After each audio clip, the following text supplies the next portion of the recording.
BeakerBeat. It's Monday, September 12, 2011, and this week's BeakerBeat: could the impending excise tax on medical devices put thousands of people out of work? A new study claims the tax will kill jobs and innovation. Plus, the FDA may soon know more about you than the FBI as they launch their new Sentinel database system. Details on that. And with the U.S. unemployment rate still high, a study shows that Made in America is a sign of quality. But will that lead to more jobs? All that and more in this week's edition of BeakerBeat, brought to you by Allergan. To learn more about Allergan, visit their company webpage on Beaker.com. Hello everyone, welcome to this week's edition of BeakerBeat. I'm Mike Justice. Thanks for tuning in. Well, here we are, last week of summer, and we're hanging on. One more cookout. I hope I've got enough lighter fluid. I'm not sure. I wonder what Homer would think.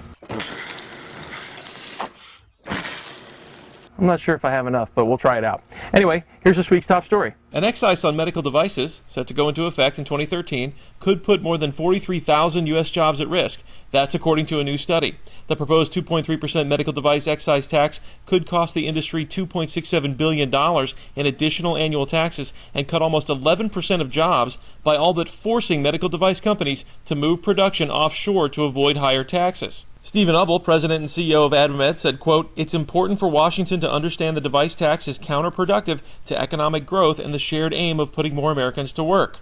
Ubble also called the 2.3% excise tax a tax on innovation because startup companies are required to pay the full tax regardless of their net revenue margin. Now, the study, commissioned by AdvaMed, claims the tax's effects would be felt most in states that are currently hubs in the medical device industry, including Massachusetts, Minnesota, Indiana, California, and Colorado. Although the tax is slated to raise $20 billion in revenue for the U.S. economy, AdvaMed urges the government to consider the negative effect the tax will have on wages and output in the medical device community. Fresh bag of charcoal. Smell that, Jeremy? It's the smell of victory. That's right. Anyway, tell us what you think about this story or any story that you see in today's show. Very simple. Click on the orange button below me. A box will pop up. Type in your comment. Send it to me. I promise I'll read and respond to every one of them. It's not mesquite, though. Should have gotten that. And when you're done watching BeakerBeat, check out Beaker's blog, where we pay tribute to one of the founding fathers of the FDA. Charles Edwards, former FDA commissioner, passes away but leaves a legacy that is still felt in the life sciences industry today. That story and more on Beaker's blog. All right, Jeremy, I poured these in. The trick here is you got to put them in a nice little pile here, okay? And then, the Coupe de Gracie. Pour on the juice.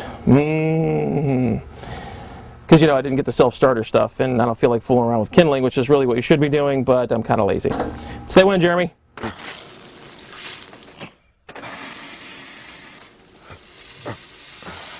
Say when, Jeremy.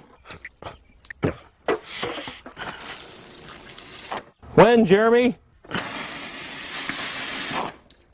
Jeremy! When?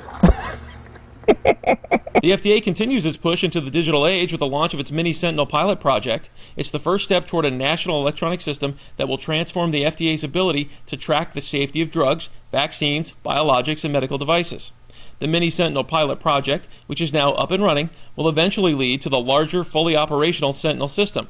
According to the project's website, the Mini Sentinel pilot will allow the FDA to evaluate scientific methods, safety issues, and various challenges to building a complete and accurate system of safety surveillance.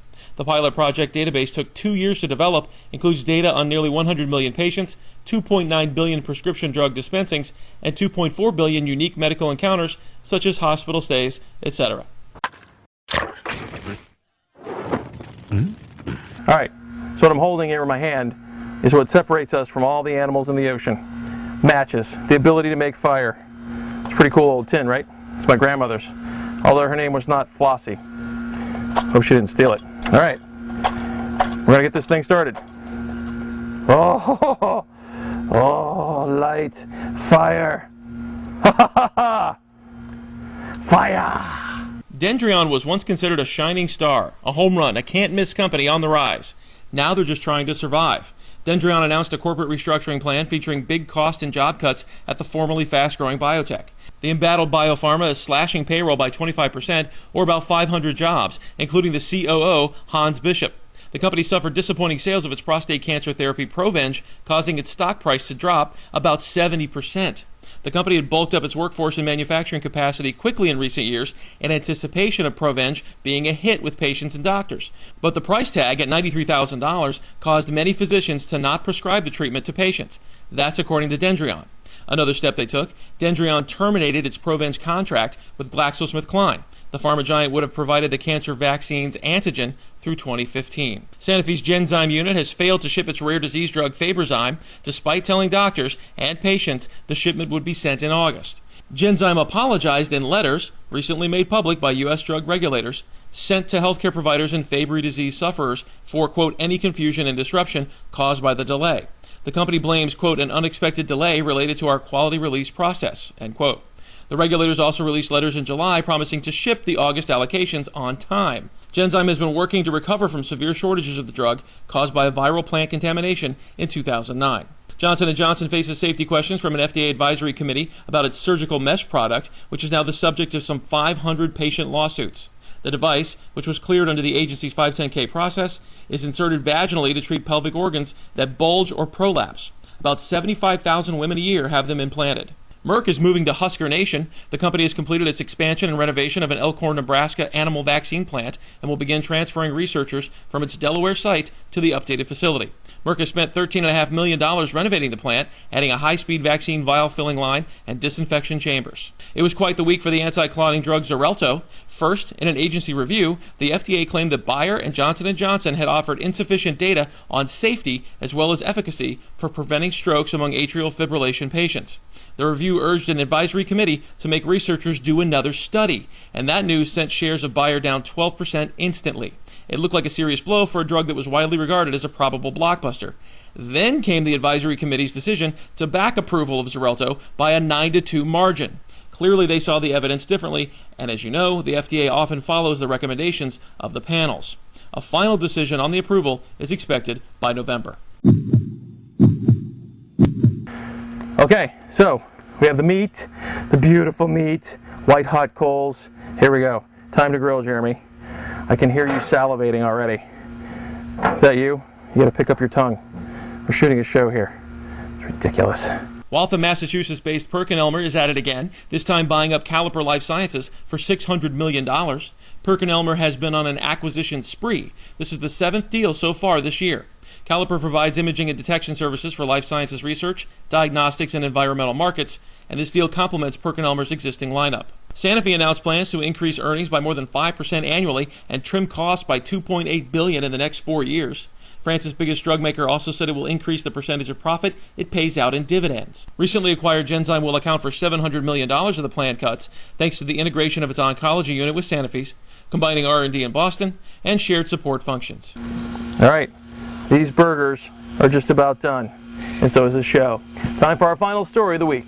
A new study shows that Made in America does matter when it comes to quality in the life sciences industry. While pharma companies can produce their meds cheaper offshore, substantial evidence shows the quality risks are higher.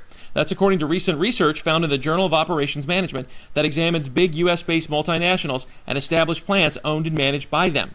One of the researchers, John Gray of Ohio State University's Fisher College of Business, says, quote, "We believe the quality differences were driven by challenges in transferring knowledge from headquarters to the plant due to cultural differences, primarily language," end quote.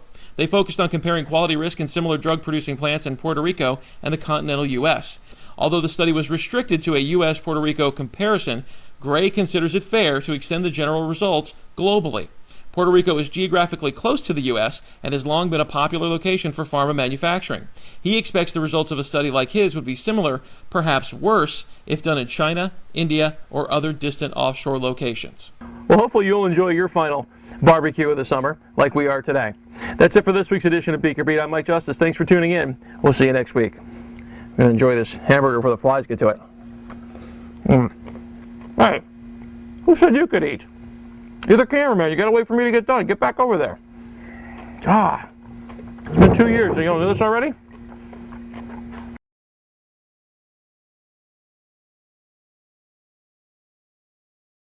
Sit, Beaker. Sit. Good dog. What do you mean the apron's not manly? It's got men all over it. It's from a beer company. I mean, you know, come on. These guys are cooking. It's ridiculous. What's wrong with this guy? I mean, I know it's an apron, but come on. Gotta keep myself clean.